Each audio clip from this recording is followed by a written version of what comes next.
This old shop, it's going down.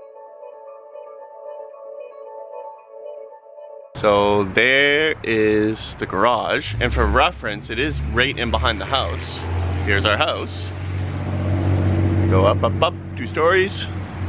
So what our plan is to knock this down, and the reason for it is it's in a good location for the garage, but it is really old and not what we want. We need 2 actual bay doors, one larger to fit a larger van in, and then a smaller one to either fit a car in later on, or that is going to be my side for the workshop.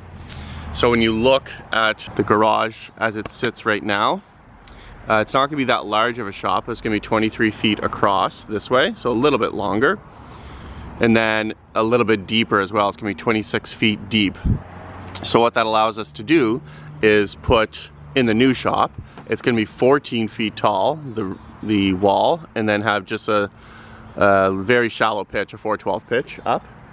And then on this side right here where my hand is, that one is going to be a 12-foot bay door, and then a smaller door on this side.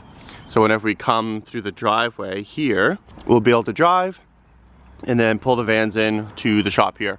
Also, where this sits here is a little bit too close, so we're going to shift it back to in line with the corner of the house right over here. So this was the old shop of the original homeowner. For what we need, definitely it's not salvageable, and in order to make it clean enough to use for something else, we'd have to gut the whole thing, and the roof is kind of caving in, and there's old furnace, and it's dirty and moldy. So we figure for our health and safety, better just to take this thing down.